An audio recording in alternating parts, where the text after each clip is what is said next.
My name is Dr. Lum William. I'm a physician and diabetologist at Meng Hospital. I'm the president of Uganda Diabetes Association.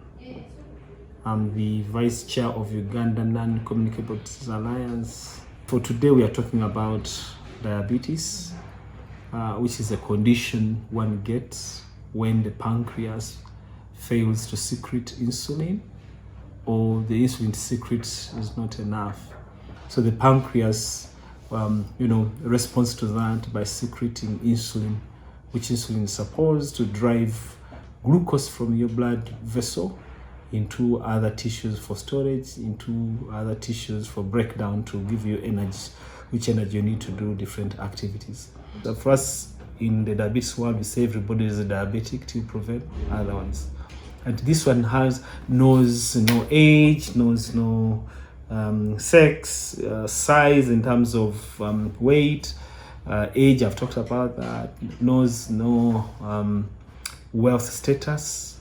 You shouldn't say that diabetes is for the rich. The 2014 STEP survey put the prevalence of diabetes at 1.4%, which could translate to about between 700 and 800,000 people with diabetes. Mark you, this could be even underestimated because many of our people do not know that they have diabetes. That's the most sort of worrying thing. But the most recent STEP survey, which was done last year, showed that this prevalence has increased to about 3.3%. So if you look at that, that's about more than three times of this increment. Whenever you see, let's say 50 diabetic patients, there are 25 other people who do not know. So 50% of people do not know that they have diabetes. And what does this mean? It means that they're going to come to hospital late with the complications, which are very difficult to treat. Difficult and also costly to treat. If you've seen the cost of a kidney transplant is in the ranges of 120 million. Yeah. I'll talk about type 2 diabetes, the age, because the commonest 90% of the cases of diabetes are due to type 2 diabetes. So for this talk, I'll concentrate on type 2 diabetes. So one of the risk factors for it is age. Once you reach fourth floor or 40 years, and to be precise, 45 years and above, you're at risk of getting diabetes. If you have families of diabetes in your first degree relatives, that's your mother, your father, or your sister or brother, you're at risk. If you have a family of hypertension, high blood pressure disease, even you yourself when you have hypertension, and you're at risk of getting diabetes. But even also having hypertension in the family, it also puts you at risk for diabetes. The other risk factor is physical inactivity. The other risk factor is smoking, and the smoking can be active. Active is when you yourself smoke, and passive, which we call second-hand smoke. If you sit or you live with somebody who smokes, it puts you at risk. Excessive alcohol consumption. We look at alcohol in terms of units. A man is supposed to have 2 units of alcohol per day, and a woman shouldn't exceed 1 unit. And each of those units is defined in terms of the alcohol you're talking about. The other risk factor is gestational diabetes. Women who have had a bit of diabetes during pregnancy. Mark you, when they have gestational diabetes, after they have delivered, then the blood glucose levels go back to normal. When they go back to normal, that one, the story has not yet ended. It puts you at risk of getting type 2 diabetes.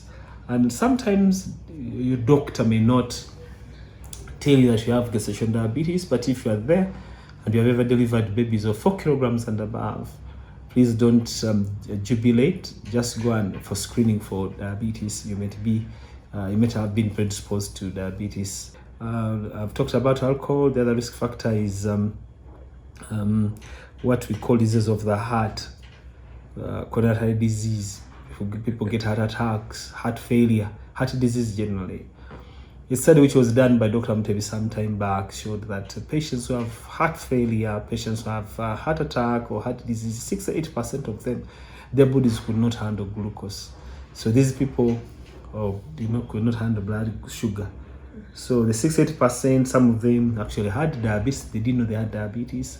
Others were at risk of getting diabetes. Briefly, I'll talk about the symptoms. Type 2 diabetes sometimes can be asymptomatic, most especially if a person is older than 45 years of age. But if symptoms develop, you'll have the following. The first, you have increased thirst over the time you're feeling thirsty. After that, you may have increased frequency of micturition. You have, people passing out large volumes of urine. The other symptom may be general body weakness. They're just weak. Losing weight. You see somebody's just losing weight unexplained or unintentional weight loss. Feeling burning sensations, pins and needles in the feet. This could be diabetes. Blurring of vision when your vision is not good. To add on, recurrent candida. Boils that do not heal, or wounds that do not heal. And if you've got recurrent boils, impotence, what we call erectile dysfunction, impotence, those are some of the risk factors the symptoms of diabetes. Now, when you have it, all hope is not gone, except that you'll have to undergo a series of education so that you modify your behavior. So one of the things, if you look at the risk factors you have, it's important that you modify the way you do things. We want people to do physical exercise. This could be this could be aerobic exercises, which involves your muscles doing what they're supposed to do. You walk, make sure that you can walk, you can run, you can jog. And what do these exercises do? They help your muscles to pull glucose from the bloodstream so that this glucose can be burned to give you the energy, or glucose can be stored from the bloodstream. We're talking about 30 minutes per day for about five days in a week. But start slowly.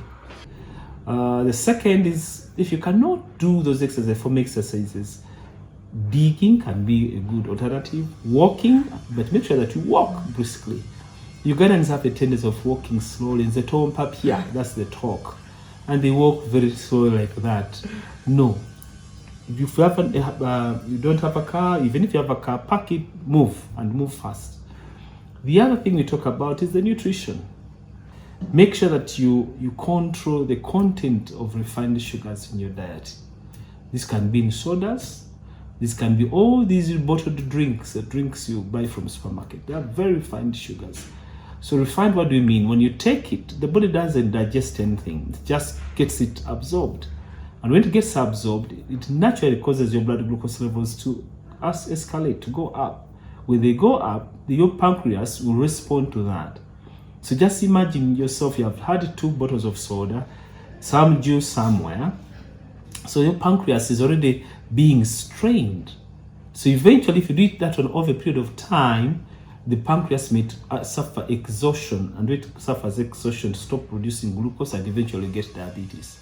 By the way, even fruits, getting them and you put them in a blender and you break out that good fiber which traps the fructose is also dangerous. I've seen people trying to maintain weight, control weight. They run away from food, and the next thing they want to do is to do the juices. Now, doing juices may not help you, may not save you from whatever we are talking about. In fact, when you do it, it's like you've bought some refined drink from the supermarket. So we want fruits to be eaten whole. So the trick is fruits should be eaten. The notion is fruits should be eaten, not drunk.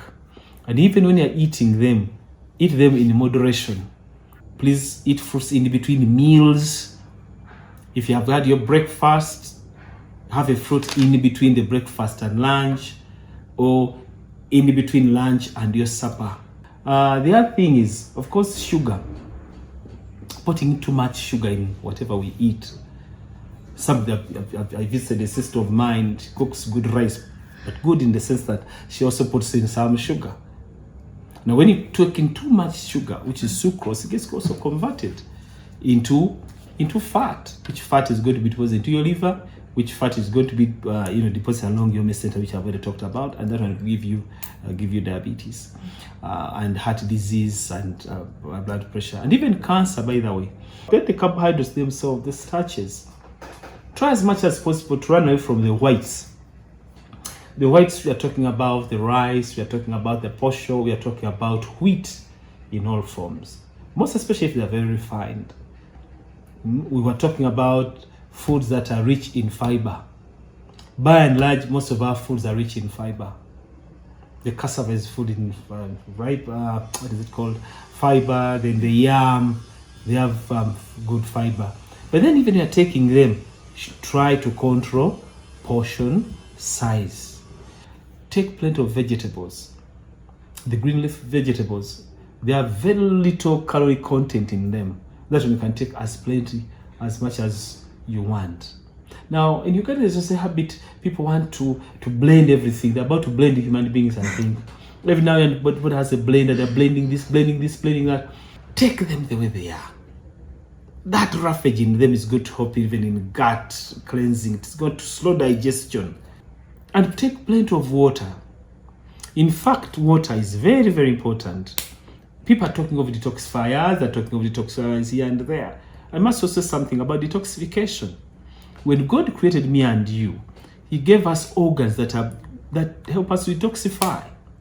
The first organ to talk about is your skin. Every now and then, if the pores are open, you're going to be releasing carbon dioxide. And when carbon dioxide goes out to your body, you're releasing hydrogen ions, you're losing acid. The second detoxifier is your lungs. Good lungs, whenever you breathe out, you're breathing out carbon dioxide, you're breathing out hydrogen ions, which are going to offset balance. The third organ, which is a detoxifier, is your liver. The liver detoxifies whatever we eat. If you eat a piece of meat, it has ammonium compounds which may be injurious to you. So what the liver does is to remove what you don't need and retains what you have. The fourth. The kidney helps you to detoxify. So that's why I want people to take plenty of water so that you form much urine. And the more you pass urine, the more you're losing these toxins. When you look at glucose within your bloodstream, 60% of it comes from the glucose from the food we eat. All right? If you're looking at, let's say, 100 grams of glucose in one's blood, 60 grams of this will be coming from the food the person has eaten.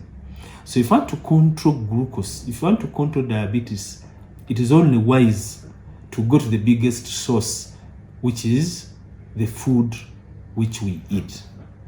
For us in UD, Uganda Diabetes Association, we are against the idea of advising patients to stop everything that contains starch.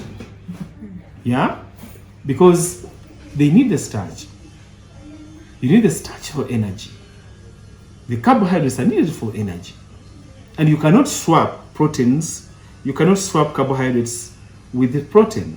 When people stop carbohydrates, they are going to lose weight dramatically. Within a week, somebody has wasted away. But that's not maintainable. Even matoke, much as people think that matoke is safe, it's not the safest. It can also cause rise in blood glucose. And if a diabetic learns to control this, to control the portion of these, then you are good to go. Download the app on App Store or Google Play Store now. Vision Digital Experience, the future of media.